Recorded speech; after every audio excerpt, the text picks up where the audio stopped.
Hey guys, this is Lorenz of the Ketones and Coffee Podcast. Make sure to subscribe down below so you don't miss out on any of this great content. I'm so excited. We got Dr. Mark Cucuzzella. Dr. Mark is a professor of family medicine at West Virginia University. He's also a retired lieutenant colonel in the U.S. Air Force. He designed the U.S. Air Force efficient running program. His mission is to help boost fitness and health at every age. Dr. Mark has been a competitive runner for over 30 years and holds the world's longest active streak for consecutive years of running marathons in under 3 hours. He also wrote a book titled Run for Your Life: How to Run, Walk, and Move Without Pain or Injury and Achieve a Sense of Well-Being and Joy. He's also an award-winning first minimalist running and walking shoe store in the country.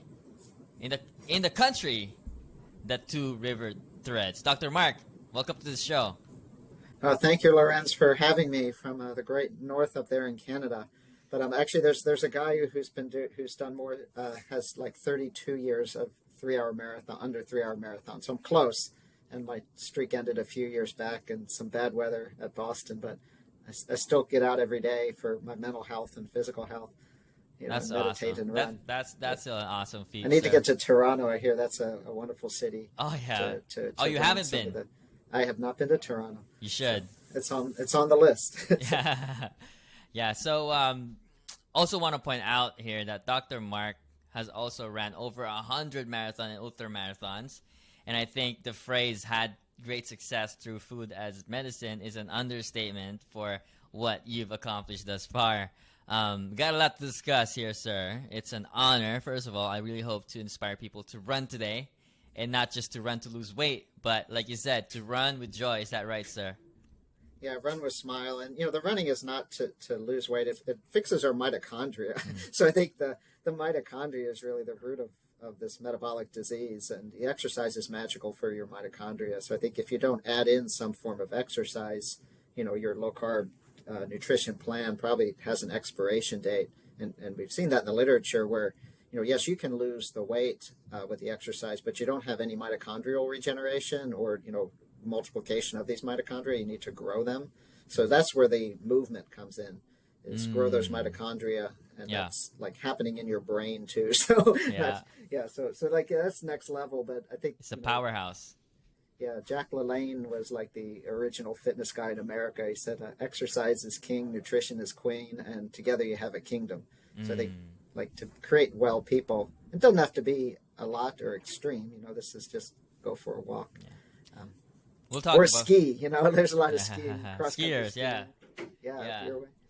We'll talk about that a little bit more in the show. What stands out to me, sir, is your dedication to helping people understand the beauty of running in the world today. As you've also alluded to in your book, Run for Your Life, running is viewed as a tall task, right? For some people, dread it sometimes, right? People know it's good for them.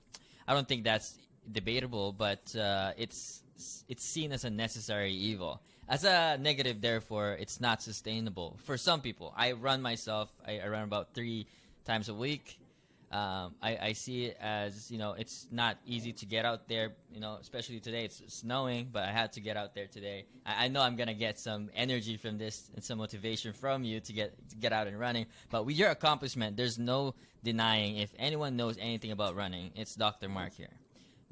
I've learned from a lot of people, so it's, you pass it forward, kind of like you're doing, Lorenz, just sharing what other people have learned. Do people look at you with 3 eyes when you tell them running can be enjoyable? It depends on the person. The people, I own a little running store in my community, and that's kind of aside from, my day job as a doctor. But, those people like to run, and they come in because they're hurt, and their doctors tell them not to run, so they come into the store. And I think if someone wants to run, I think you can get anyone back to running. It doesn't need to be fast. I mean, we have military amputees run marathons. So if those dudes can run marathons, after, 2 above knee amputations, if you've got a little plantar fasciitis, I think we can rehab you to run. But really, most of my patients with diabetes, they just need to move a little bit. So what your mother say, walk before you run. So they don't need to run. They just need to get moving again. But some people, running is different for your brain. So people that have been runners, if you take that away from them, it's like, no, no. Yeah. I like, no, I don't. Yeah. Like, you think of something in your life, if I removed it, it could be a close friend or family member, spouse, child, but for some people, running is like that, because without it, their day doesn't work. And they'll go to extreme measures to be able to keep running. And I want to help them kind of do that safely. And they just need to know, just like people come in and they're told, well, diabetes is a lifelong progressive illness needing, lifelong medications, treatments. And they just need to know, no, I think you can make this go away. I think, you can make this go away. And if they believe they can make it go away, you've given them some hope. And that's what people need, is someone to tell them, no, I think you can run again. And then they will progressively, sort out what's going on, and might not be fast or pretty, but they just want to run, right? They just want their brain to experience 2 feet in the air at the same time. It's like dance, right? 2 feet in the air at the same time does something for people's brains who have been runners their whole lives. And I've I notice when I don't run, it's that feeling of, I don't know, I like feel of low motivation, no motivation, and low energy. And I don't like that feeling ever since I ran, and that's what I do it for. I don't do it for weight loss. I know, exercise is the worst for fat loss anyways. So yes. And running for me is a mental health thing. And ever since I ran, I've my life has progressed ever since then. I don't know if you're familiar with Zach Bitter. I've had Zach Bitter on the show. I know Zach, and we've done talks on his podcast. He actually credits his fuel efficiency through nutrition and how it ultimately helped with his sleep, in turn his activity level increased. Performance. We really didn't get to talk about stress. If you notice, there are the 4 pillars of health holistically. Food, sleep, movement, and stress are key to our overall health. Dr. Mark, you are a huge advocate of running, getting outside, healthy food, and community. The other 3 are straightforward, except healthy food. The general population get lost with healthy food. In my experience, there isn't a universal understanding of what healthy food is. I love your story because although you went to medical school, you credit your health discoveries largely through trial and error. And we talk about your journey and understand the process. We have to talk about everything. We have to talk about your running journey. On your book, you said your love for running actually inspired you to study medicine. Is it true that your doctors told you to quit running, though? Oh, yeah. So, I think anyone who's run enough have run into enough injuries and doctors that at least a couple of them will say, well, you hurt yourself running. Well, knucklehead, stop running, right? So, yeah, well, it's the easy solution to not get more running injuries is to not run. But as you know, Lorenz, if that's what makes your brain work, I probably had severe ADD as a child before we had medications or even a name for this. I used to run for hours in my neighborhood playing tag, riding our bike. I was always in trouble in school when they tried to sit me still in a classroom, disciplinary action, sent to Catholic school, disciplined by the nuns. I was a hot mess, and then, but when I could get outside and run, it calmed me down. And if I didn't have, if I got a running injury, I didn't do well in school. Things didn't work well. So I always did better in my studies when I was in season. I ran in college too, but we were constantly chasing injuries. So, but that's how I got into medicine, just by constantly being hurt running. And then I ran into just one really special sports physician at University of Virginia who kind of took me under his wing a little bit. And I followed him around, and I saw how he was helping people at a different level than anyone else had ever helped me. And I was like, that looks like fun. I could enjoy doing that, for a career. So something needs to inspire you to take all those classes, and go to med school, because it's a long road. But, it's 1 year at a time, 1 day at a time. But I'm glad I made the choice. I graduated med school in 1992. So quite a while ago. Yeah, 30 plus years ago.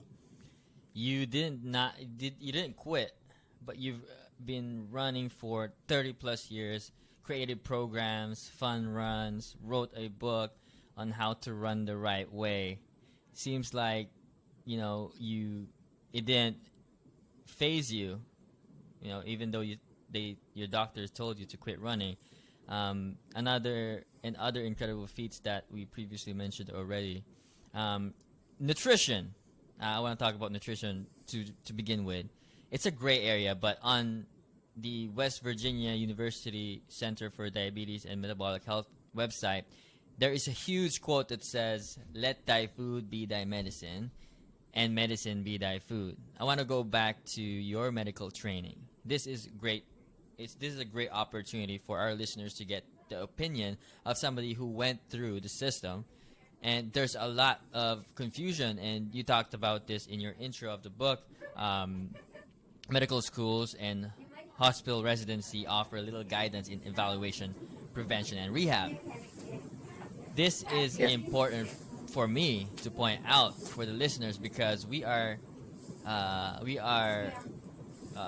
against two fronts here. And on the other side, physicians treat the patient according to the symptoms they show, and then the other side, I think this is why we coined true practitioners, because they took the practice and continued to learn using their own experience. You even said by not prescribing health, you will be violating your oath. I believe you're talking about the 4 pillars of health and really embodying that message. Again, where we all differ in definition is food and whole foods. First, can you speak on experience in going through medical school about health, and what guided you into looking in this area?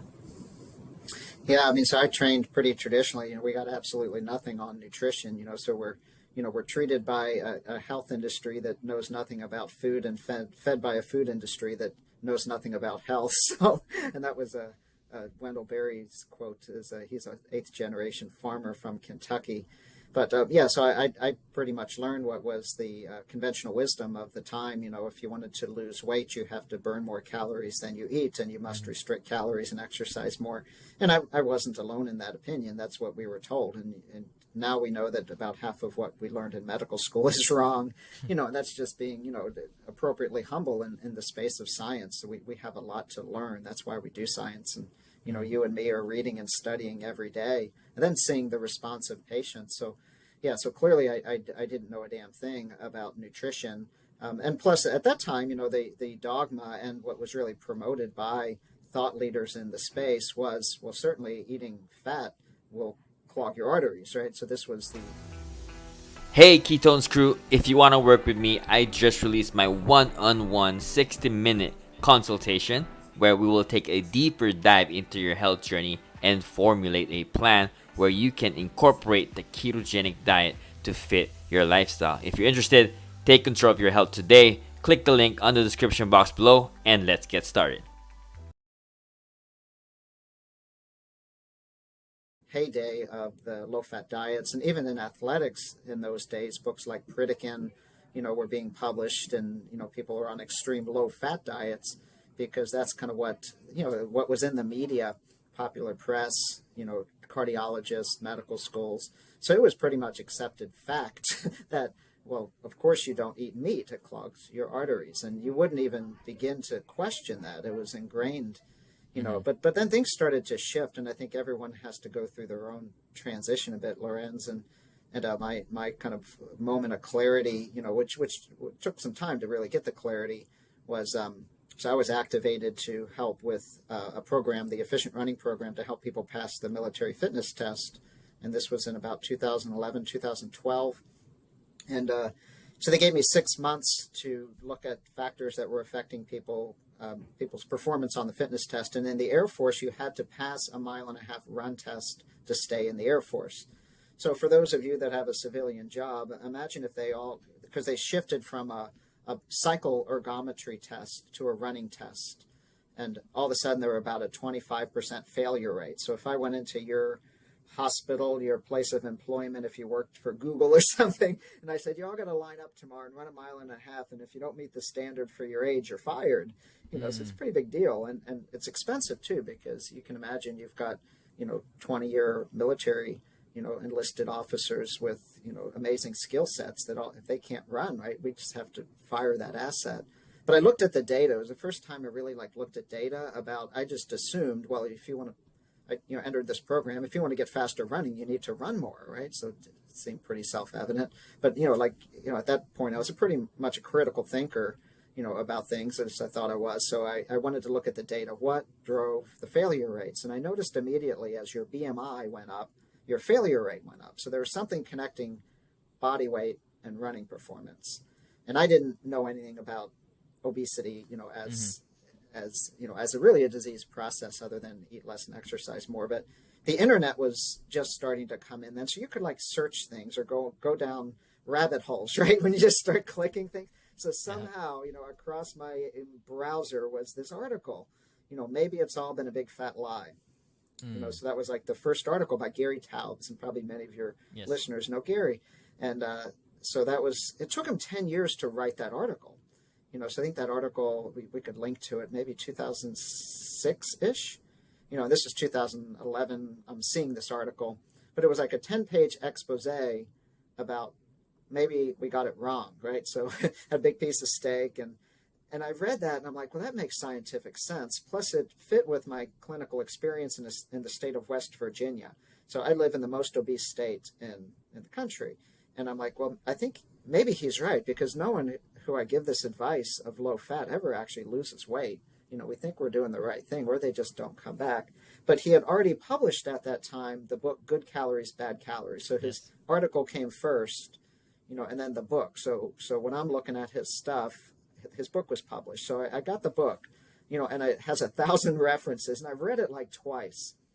And I was like, wow, maybe this guy's right. So again, we need to be validated. So during that 6 months, I went to about 50 military bases to give little seminars on the fitness test. And it'd be, a bunch of people in the base gym, Lorenz, who hated to run, right? These are the people, who did not pass the fitness test. Running was punishment, for something, right? Like if you're football, right? If you break the rules, you got to go run laps. So running was punishment for most military people. And I would go into these base gyms and I would ask the question, has anyone lost 50 pounds and kept it off for a year? People kind of like looking around, and usually like 1-2 people raise their hands, and I'd be like, sir, what did you do? And across the board, no matter what base, male, female, it was something like this. Well, I gave up all the sugar. The word LCHF wasn't around, keto wasn't around. They'd say, well, I'm doing paleo, which in those days, there wasn't like paleo junk food, right? That was like basically you kill it or you gather it. It was a low-carb diet, the original paleo, at least by what people interpreted it in 2011. Or maybe someone with a little bit of courage would actually say, I did this thing called Atkins, and they were afraid I was going to yell at them because I was a doctor.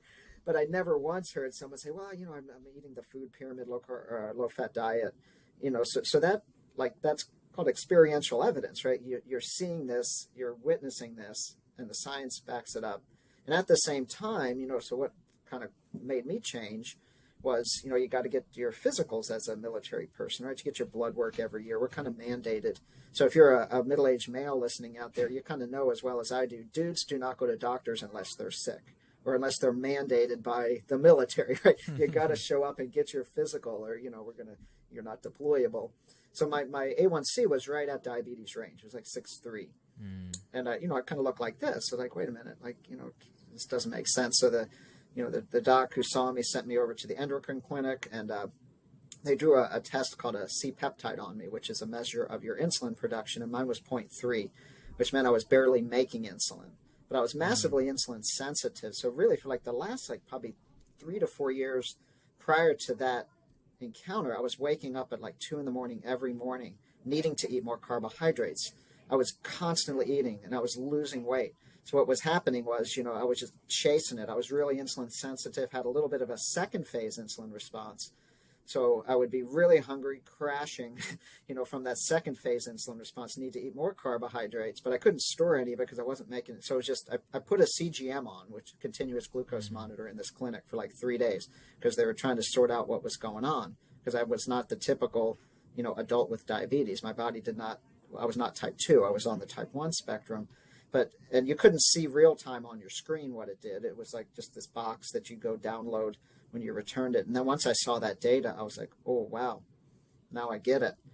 And right that day, because what was fortunate, Lorenz, was that, I had read Gary Taubes and I saw, that saturated fat's not unhealthy. So if I hadn't read Gary Taubes, I would have been like, oh man, I'm screwed because I need to take insulin and eat more carbohydrates. I wouldn't have known that there's this option. Me in 2010 would have thought that eating steak and eggs, my dad had a heart attack at 35. I never would have done that. So by reading Gary, I had the confidence that, look, I can eat steak and eggs, and I'm not afraid I'm going to get a heart attack. So, from that day forward, I've probably had 5 eggs a day, got rid of, all grains, everything, because I didn't want to be medically boarded. So when you have some skin in the game like that, but that was, so I've been eating, meat, eggs, and non-starchy vegetables pretty much 100%, of my daily, that's what I eat. And I'm happy and joyful, have energy to run now. I don't need to have goos and gels. So my running changed too. I mean, it's not like my performance got better or worse, but I didn't need to eat, right? And that's actually liberating. I could go for, a long run and not worry I had to eat before, carry these gels. All I would need was some electrolyte if it's hot, some salt. And that's enjoyable and liberating. So I feel good, less inflamed, never sore. So corrected everything since. Yeah, corrected a lot that was going wrong. But then I had confidence to treat patients too, because unless you've experienced something yourself and done it yourself, it's hard, I think, for any clinician out there, Lorenz, to really advise someone on a low carbohydrate diet if they don't do it, because I know it's difficult, right? Like I'm Italian, right? So I know it's difficult. I know you have to travel. Like I've been in every situation a patient will be in and try to figure out how to not eat bread. So like they trust you if you're doing it, right? What is it, do you think, Doctor? You can build that rapport. What is it, do you think, that made you switch? Because I had Dr. Philip Ovadia on the show. He's a heart surgeon. Oh, yes. I know Phil well. Yeah. And he said he went to this conference with 100 other physicians.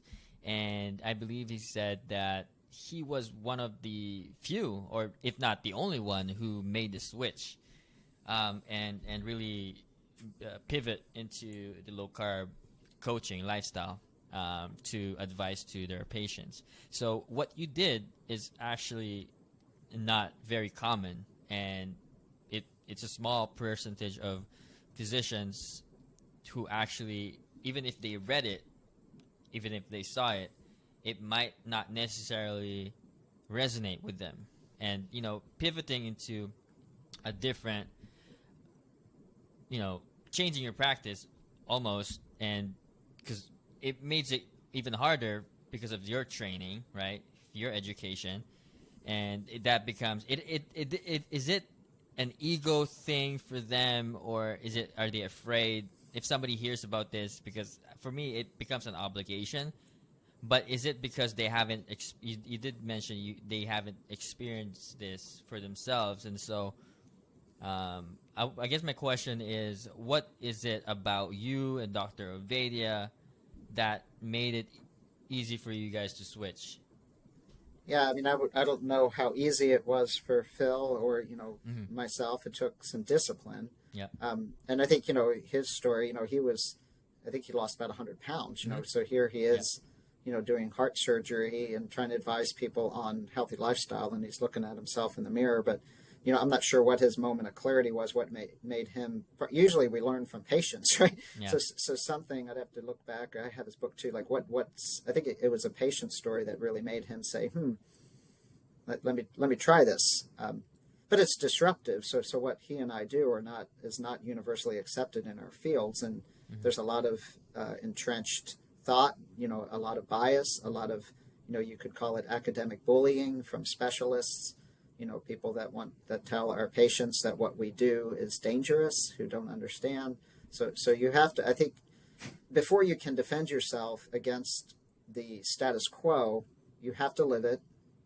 You have to know the science, and you have to start to gain some clinical experience with patients, that you see success stories and you publish your success stories, so like I take time, I publish papers and guidelines. So, you have to actually do more than those people who are criticizing you are doing.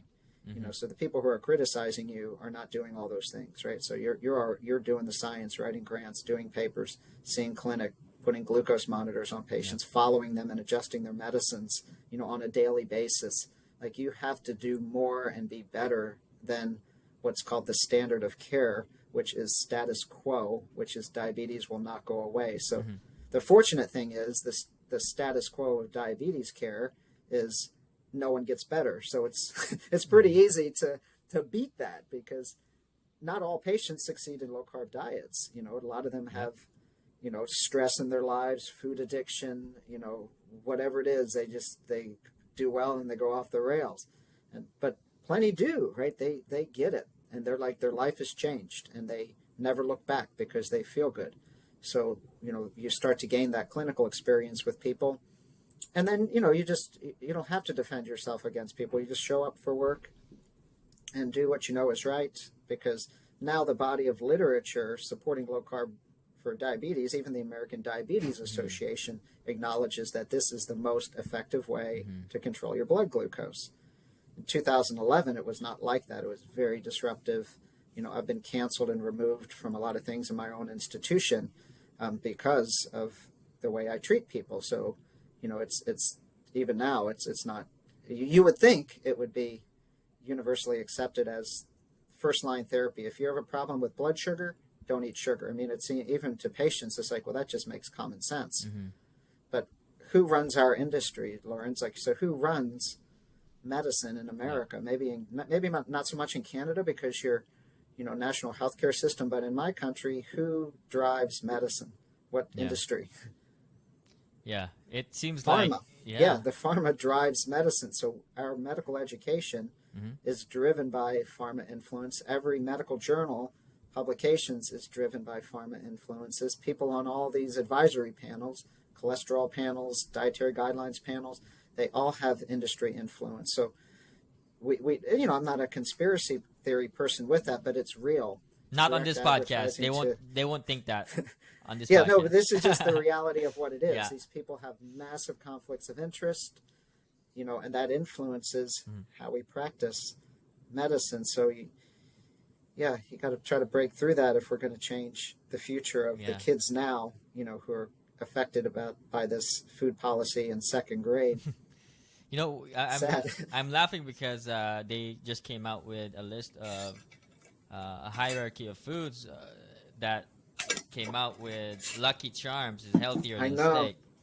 So I don't know who's they're trying to fool. That's there. The White House. That's Darius Mozaffarian from Tufts, who's the White House advisor on food nutrition policy. It's called the Food Compass.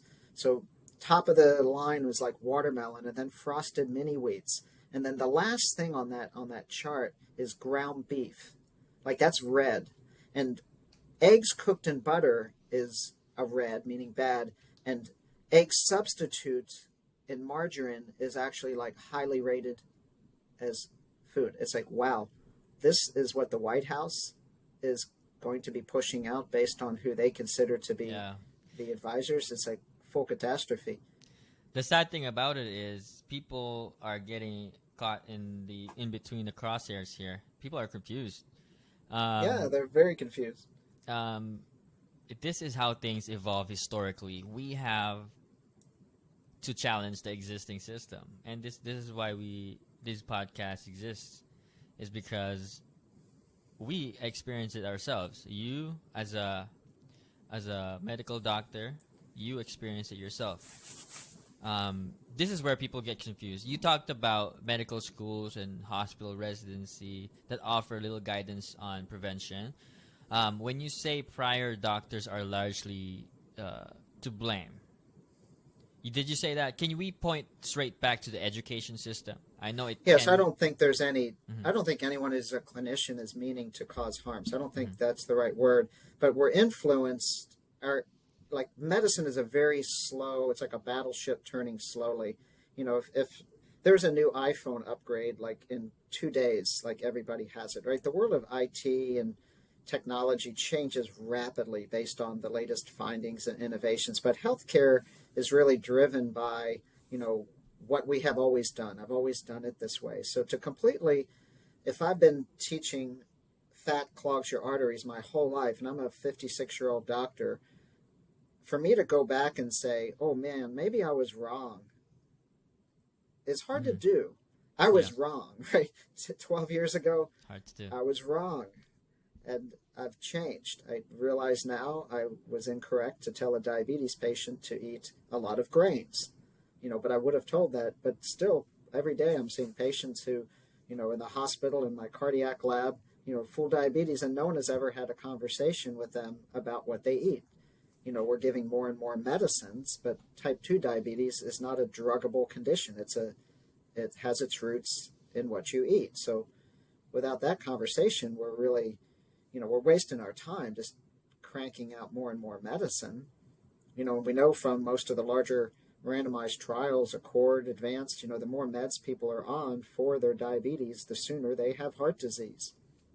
So more meds for type 2 diabetes means you're getting sicker. And I think if patients understand that, I'm managing my diabetes, I'm managing my hypertension. Well, we don't want you to manage it. We don't know if that makes you live longer. We want it to go away. And it's possible. Not in all, but I think everyone needs to be given that option, right? Here's option A. Let's try to make it go away. Oh, it's, my life's too stressful now. I can't give up bread. Okay, we'll give you the pills. But the first, and give them support. Most people have no support. We're episodic care. We see people once a year. Have a nice day. Here's your pills. Here's some labs. Yeah. We'll see you again in a year. And you can't manage diabetes that way. It's a dynamic 24/7 problem that needs, so I would hope, you're a health coach. I would hope that one day, we would facilitate bringing health coaches in, because we can save billions of dollars if we prevent diabetes complications. But, people don't look at it that way. And our financial structure of medicine in America is not built around prevention. It's built around treatment. It's a for-profit industry based on, what you code and what you bill and what procedures you do. That's how we get paid. And it's just until we fix that, it'll be it's an uphill battle. You talk about just having options for people. I think that's the only thing that I want to wish for. I know we can't force anybody to change their lifestyle. We all know that. But having an option and telling your patient that this is a lifestyle, the root cause is the lifestyle, right? And when people get an option and know that it is up to them to decide, do you want to reverse this, or do you want to get on pills? And that's the end of it, right? So having an option for people, I believe, is the best way, and just letting them control their future, right? At least they know that they have a say to this. Again, like for people, they're getting caught in the crosshairs of agendas that really that Lucky Charms versus steak is ridiculous. I don't know who they're trying to fool, but I don't think anybody's gonna believe that. If anything, they'll brush it off anyways. I mean, Lucky Charms, how can that be healthier? But if it's the White House pushes it out, like, people want to believe it, right? Because they love their Lucky Charms. And if the White House nutrition advisor tells the general population that ground beef is bad and Lucky Charms are good, and you love Lucky Charms, you're not going to give up your Lucky Charms. If you had a problem with alcohol and the White House pushes out, well, it's, a whole bottle of wine is good for you, you're going to be like, oh, sweet, I'm in. Yeah. So no, we if our thought leaders and advisors to the highest level have it upside down, I don't know what like each individual, like you, me, our patients, it's bottom-up revolution, the wisdom of the crowds versus the power of the anointed. Yeah. Right. So like if the power of the anointed is spewing out BS, the wisdom of the crowds, people listening to your show, oh, my friend over here is doing the opposite and they're getting healthy. Right. What are you doing? Right. Like it will take massive wisdom of the crowds to overcome, the forces that are people are up against.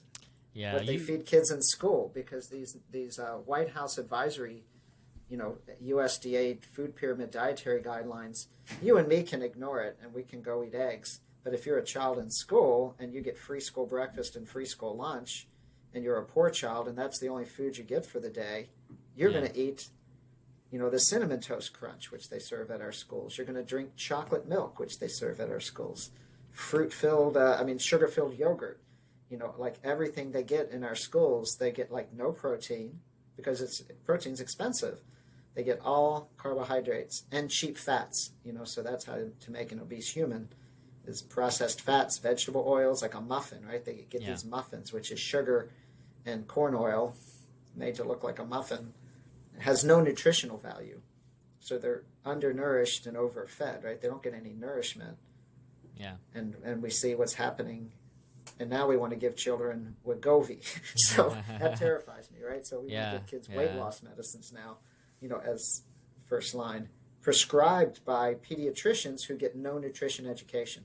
So that is really what's happened in the last few weeks. The American Academy of Pediatrics has come out with, an 80-page document on pediatric obesity, a guideline, which will affect clinical practice. Multiple pages on medications and surgery.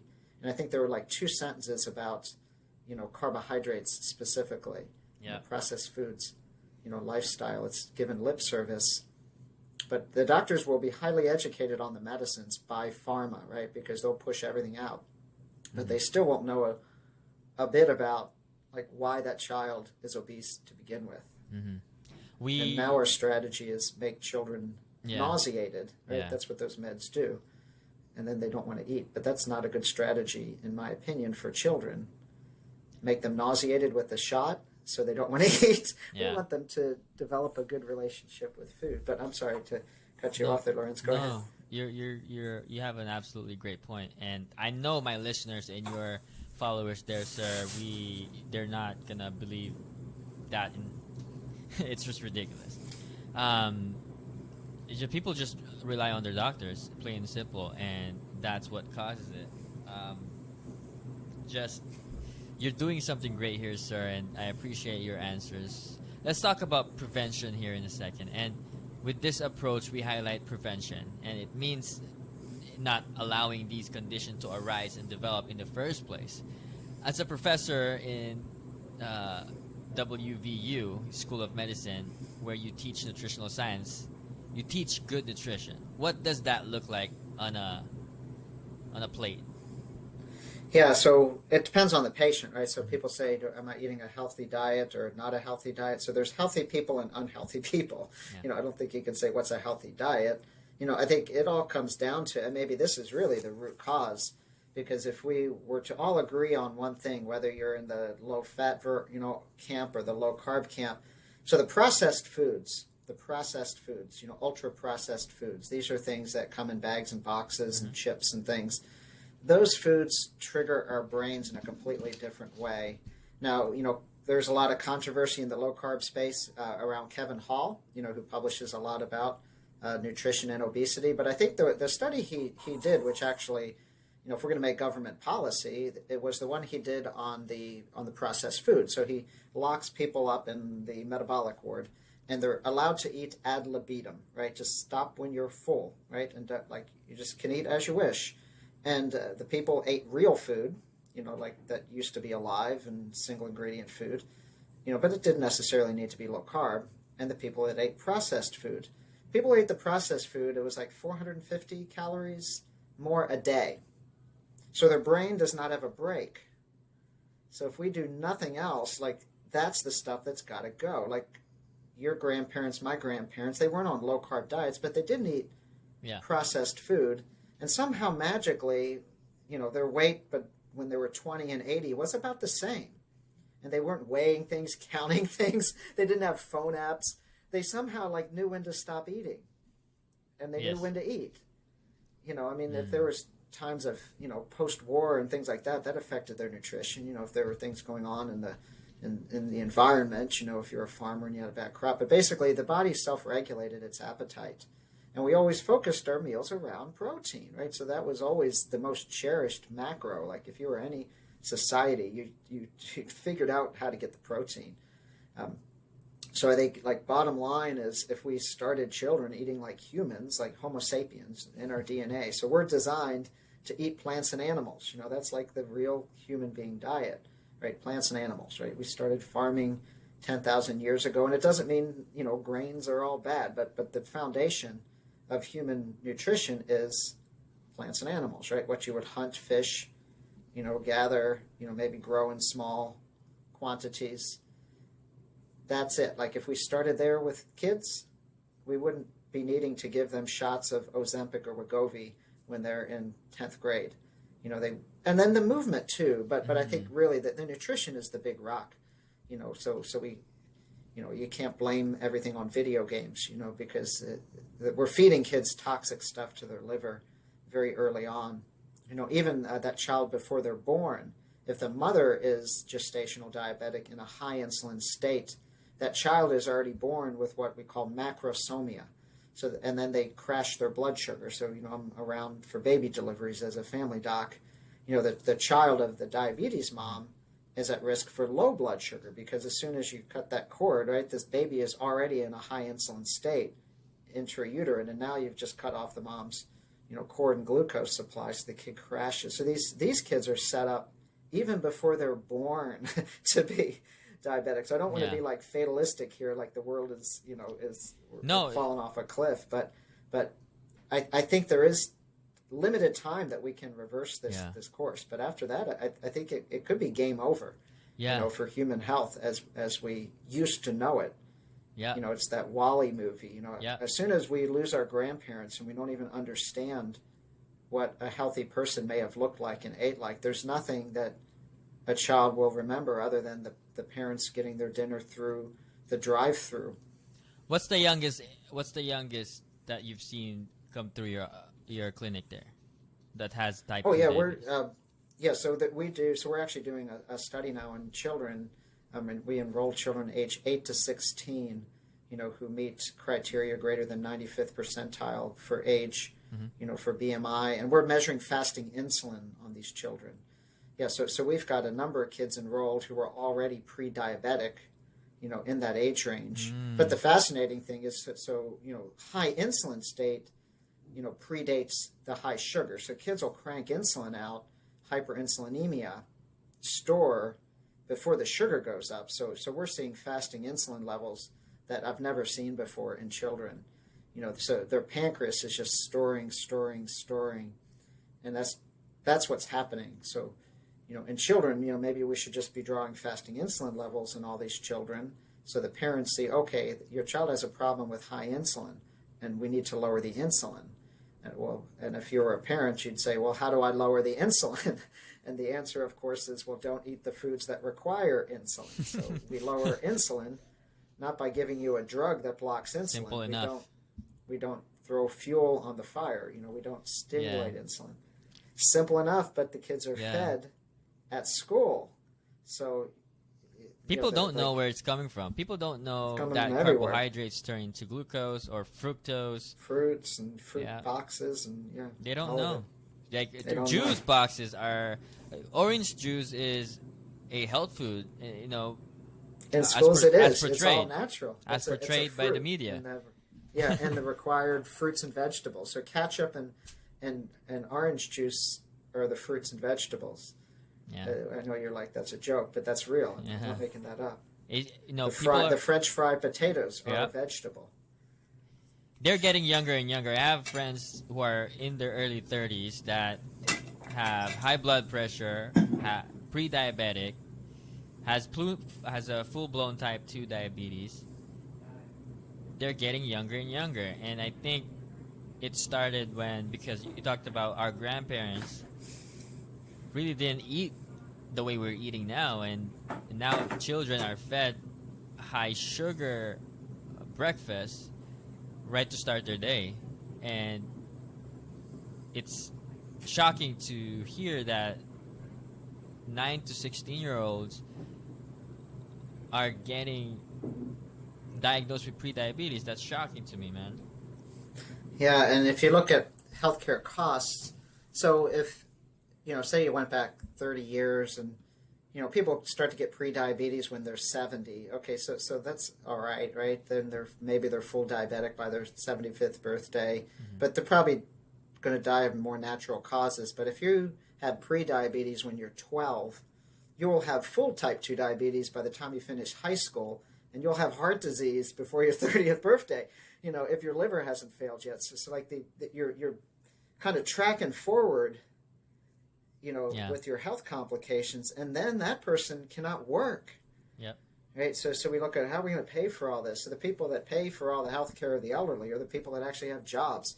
But if you've got all these medical complications, sleep apnea is terrifying too, Lorenz, because all these kids also they have sleep apnea because all the fat storing around the tongue and the oral pharynx. So these kids can't even sleep well, and we know that kids who can't sleep can't pay attention in school, so they're struggling in school, and that's sad too because the kid doesn't deserve to struggle in school if we and it's not the parents' fault, right? It's like they're trying their best, but the environment. So maybe a quote that you can kind of throw out. This is from someone in France. Said something like this: if all the flowers are dying, you can't fix the flower. You have to fix the environment. Yes. So what we're seeing now in children, it's it's like 70% now are overweight. 30% in my state meet criteria for obesity. Mm-hmm. Wait, we can't fix all. Every kid is failing the class. So it's not about the kid. There's something about the class we have to fix. Mm-hmm. Mm-hmm. But now, this new AAP guidance says, well, let's just try to keep fixing each kid with bariatric surgery and weight loss meds. It's like, no, we got to fix the environment. But that's a very unpopular opinion and usually not well accepted in an industry that's run by pharma. Yep. But I'll keep being an angry voice in the space. And, you guys that have the background and the training have a unique perspective that you can have the most impact with people, and with you as also a practitioner that practices what they preach. You are a modern day hero because the number one cause of death in the United States is primarily caused by inflammation, heart disease, obesity, diabetes, Alzheimer's, many forms of cancer, all of the root insulin resistance, mitochondrial diseases. Really. There can never be enough. Diabetes. There can never be enough of doctors like you, because if they're coming out with Lucky Charms in their charts, then we have work to do, right? We have work to do. Wisdom of the crowds. So go to your school board, right? So go to your PTA. So it'll be, no kidding. This is how we got lead out of paint. Yep. Right? You think the lead industry or the government drove us taking lead out of paint? Mm-hmm. No, it was mothers saying, "Look, this my child's having, cognitive health issues because there's lead in paint," and they started a movement, and ultimately lead was removed from paint. Mm-hmm. But that was because of the mothers. Mm. So to get Fruit Loops out of school lunch and breakfast, if we're waiting for Joe Biden or whoever, the Darius Muzaffarian, his White House advisor, clearly they're not going to do it because they think Lucky Charms are good. And this is apolitical. This has nothing, Republican or Democrat, because it doesn't matter who's been in office in the last 20 years.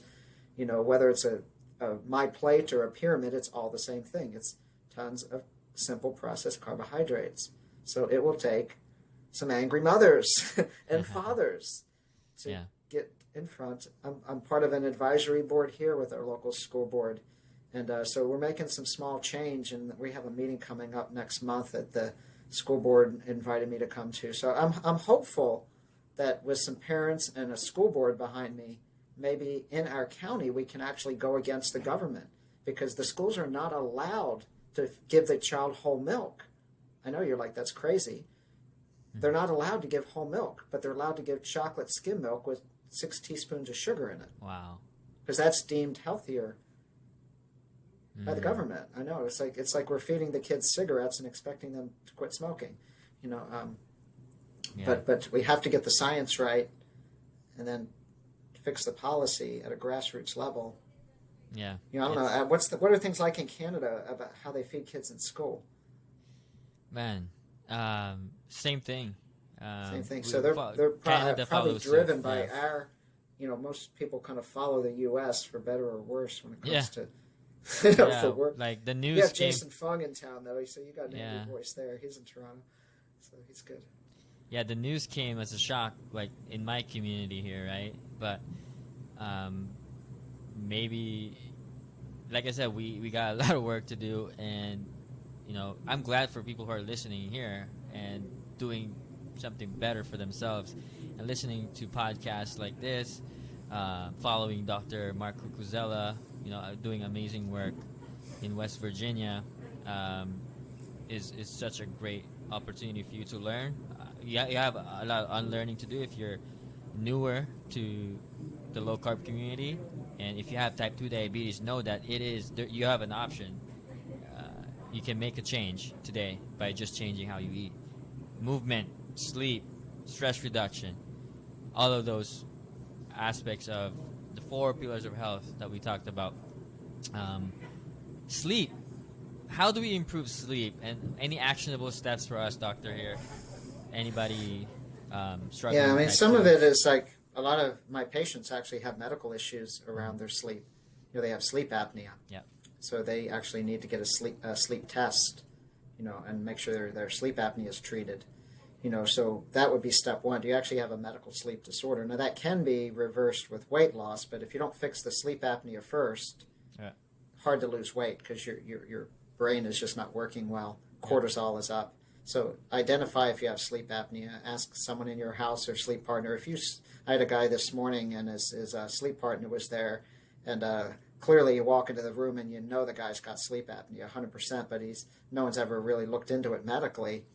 And I asked him, how's your sleep?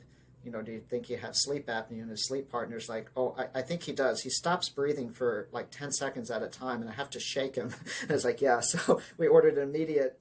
He's about 300 pounds. He needs to fix his metabolism, but until we fix his sleep, like we're wasting our time. So we're going to get him tested for sleep apnea. He probably needs to get a CPAP. But there's some simple things. Most of it's just what we call sleep hygiene. Like turn your phone off, right? Yep. So yeah, you got to turn that phone off.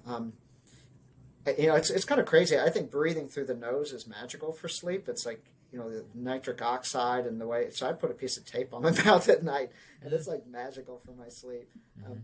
Morning exercise and sunlight, I think, does something good to set your circadian rhythm. So people are either owls or larks, and just embrace who you are. So I'm a lark. I'm a morning person. Same. So I like going to bed early, waking up early, cup of coffee, run when it's pitch black with a lamp, and I'm just in pure peace. No one can bother me. But then other people, that's not the way they roll. But find your circadian, your circadian, and embrace that and stick with it. But trying to get some sunlight at some part of that early part of the day, I fail there a lot of times because I'm running in the dark, go to work, and I'm missing that in the winter. So I think sometimes that's effect. But you do the best you can. I have a little light box next to my laptop in the morning. It's one of those like 10,000 lumens light boxes. So I'll turn on my laptop, make coffee, of course, and maybe read the New York Times on my laptop. But I have this light, and I think that does something to set the circadian. So, but exercise is powerful for sleep. Exercise, So become an exerciser. And whatever part of the day you like exercising. But it's the basics, and I think most of us, have too much to do, right? So you have to learn to turn your stuff off, an hour before bed. Read something. Find a routine. Yeah. Find a routine. Yeah. Walk. You don't have to run. You walk first. Yeah. Right? Get out in the sun. Prioritize sleep. Yeah. Military, I'm a military person. Our culture was I'll sleep when I'm dead, but that's doesn't fare well for the long haul. I don't know how you think about this. I had somebody on the show that says sleep like it's your job. Yes. Oh, and all the athletes now are doing that. So my laptop here I have to plug in because my battery is going a little bit low here. So I'm going to switch off of the headphones. But so sleep important. But other thoughts you have. I'm just going to run around here, plug this in. Yeah, no. You have touched upon a lot of great tips there for our listeners here, and I believe like you talked about getting off your phone. I believe the best is an hour before you sleep. Get off your phone, turn off those blue lights, make sure that you're not watching before you go to bed. No phones in your bedroom, no TVs. Just when you're in your bed is for sleep, right? circadian rhythm is important, right? Find that routine for you. Walk, run. You don't. It doesn't have to be a extensive workout. It can be a 5-minute jog or a 10-minute walk outside. Get fresh air. I believe is great for your circadian rhythm. How about stress here? Stress reduction. Where can they start? If finding themselves stressful at work, finding themselves with type 2 diabetes, where can they start reducing those stressors? Yeah, gosh, I mean, that's so individual, Lawrence, but I think there's good stress in life, and then there's really toxic stress. So all of us who are doing work, got deadline approach, and, we've got some stress, and that's probably what makes us human and makes us grow. Exercise is a little bit of stress. But then there's the stuff we kind of ruminate on, right? You got a bad relationship, you've got a toxic work environment, something that you just is making you wake up in the middle of the night. Just you're constantly just those negative thoughts are getting in you. But some of it's not in our control. So, I mean, you look at the pandemic and people lose their jobs, their kids at home, Zoom schooling, they've got all of these social determinants of, financial health, mother's sick and you're taking your mother into your house. So there's a lot of things that add stress, child sick, that's the stuff that's really, paying the bills. And we know that in the medical literature, we call that SES, social economic stress. And that's like far worse than high cholesterol for heart disease, right? We know that type of stress, that's harder to you can't meditate your way out of that type of stress. So if you're in that situation, get help if you can, and try to find your way out of it. But sometimes it's out of your control. You've lost your job, trying to pay the bills, lost your health insurance, trying to pay healthcare bills. So if you don't get diabetes, your lifelong healthcare bills will be less. So if you get off carbohydrates, your co-pays on your diabetes medicines will be less.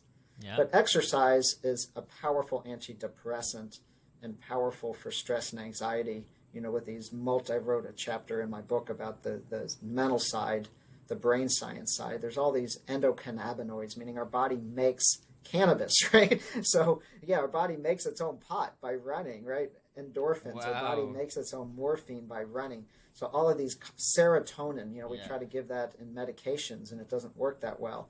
But exercise is powerful for serotonin, which is a mood stabilizer, for stress and anxiety. So just, really good stuff. Brain-derived neurotropic factor. I mean, everything that happens, that can be good for your brain happens with exercise. There's no downside. It's like the magic pill for your mood is exercise without a side effect. I'm going to look into and without tolerance. People don't really develop, with medications, right? I'm on this dose, so it's not effective. You keep cranking the dose. But once you find your happy level of exercise, it's sustainable. Like it's not like, I'm running a half hour. This week it has to be an hour. Next week, 2 hours. No, I got to run all day. No, find that happy zone. Yeah. And for most people, it's like 30 to 60 minutes, right? Once you start to get fit enough that it's not, that running doesn't suck or walking doesn't suck, then you look forward. You're like, wow, I get to go running today. Yeah. Not that I have to. It's my phone tells me you get to, and you'll wake up. Like I'll set my alarm. I always got to look, when's my first patient today? And I will always set my alarm appropriately to be able to run because I know my day won't work. My stress levels, if I run, are just way down. So I'll get up at 4:30 if I need to, but that means that night before I'll tuck in a bit earlier, than I would usually, depending on the day, just to get outside and move. I love that. I'm gonna look up endocannabinoids when you run, and I wanna see what the brain is capable of. It mellows you out. Like as long as you enjoy it, and that could be cross country skiing or skating or riding your bike or swimming, whatever. Dancing, right? Dancing is powerful. So whatever movement practice, Tai Chi, something, it makes your brain it mellows you out. So you kind of know it too. CrossFit, it doesn't have to be running. If you don't like running, do Zumba instead, right? Yeah, do something with movement. Do something fun. Yeah. Listen to music. Listen to podcasts. It's you just get lost in an audiobook. It's kind of wild. Like I look forward to tomorrow's run because I'm like, okay, I'll just see, what am I going to listen to today? And it's like, you know, you're too tired at the end of the day to sit down and read a lot. So like maybe I justify, you know, going to bed without, like, oh, I have a stack of books that I want to read, but like I'm too tired to read them. So I like download them and then like I can get through a book in a week. I love it. Yeah, like in a week. I get through a book running when it would take me like a month because I keep falling asleep and reading the same page like 4 times. Yeah. Damn, I'm still on page 62, you know? Best running shoe for people. Yeah, there's no one. That's a good question. There's no one best running shoe. It's kind of like, you know, there's a seat for every butt, you know, but comfort. But, you know, I advise people to get in shoes that complement how a foot works. So you don't want a narrow shoe that squeezes your toes and gives you bunions. You don't want a shoe that raises your heel above your forefoot because that negatively affects your posture. And I think people learn a lot by running either barefoot in minimal shoes because your foot has to do the work. So you teach yourself to land gentle and land with spring. Barefoot. Because running is springy, right? Our feet are 100 muscle tendon insertions, 26 bones, 33 joints. So the feet are really what do the magic when we run. They're springs. So if your foot is decommissioned because you've been in shoes that kind of just brace your feet up your whole life, you know, then your foot doesn't function well, doesn't absorb shock well, doesn't propel you well, and then injuries are going to happen, you know, all over your kinetic chain. So, you know, we're designed, just like we're designed to eat plants and animals, we're designed to run barefoot. You know, certainly in the wintertime, it's cold in Toronto, so wear some shoes. But learn how to run in a barefoot style. In summer, do a little bit of barefoot, you know, smooth pavement, grass. So your feet teach you because it hurts to do it wrong. So you got to go do it right. And all of us, when we were kids, ran around bare feet. But then put some shoes on with some cushion if you're on the trails. Just don't have something over cushioned. Don't have something with elevated heels or something that's too narrow. Make make sure, like here's my shoes I wear at work. These are called lems, right? So it's flat. You know, I can roll it up and put it in my pocket. And it's wonderful, right? I love the shoe. LEMS. LEMS. It's just one of my many shoes to wear at work. Yeah. Is there an online store, Doctor? Yeah, tworiverstreads.com. TWOriverstreads.com. And so we'll get on the phone with you and we do Zoom fittings and have all Ultra, Lems, Viva Barefoots, Topo, like all of these flat shoes, Vibrant Five Fingers, Zero Shoes, another really good brand. We'll link it down below. Shoes. We'll link everything down below if anyone's interested. Try it out. Your feet. tworiverthreads.com. Tworiverstreads. Threads.com. All right. Perfect. Doctor, thank you so much for coming on and sharing your story. If there's anything that we missed. No, it's awesome. No, I think we covered a lot of ground. Awesome. Go cause some local disruption in your school community and your medical clinic. Mindful disruption is all good. I wish I could, impact the world like you do. You have people sharing the word with podcasts is impacting the world, right? Because wisdom of the crowds. The more people listen and we share things, that's how. Awesome. Where can people find you? Where can people find you? Where can they get the shoes? So I have a book called Run for Your Life. So actually, if you go I have a website, just a little personal website called drmarksdesk.com. Okay. And it links to my shoe store, the Air Force program, races. I direct races, host races for nonprofits. And it has the shoe store there too. So check that out. Awesome. And go eat some real food tonight. Awesome. Dr. Mark, thank you so much for coming on again and sharing your story. I really appreciate you, and we really learned a lot here today, and I hope people get to run today. It's snowing outside here, but I'll try my best. Yeah, it's even snowing a little bit here. It's kind of mixed snow rain. So. All right, Doc. Ciao. Bye. Bye-bye.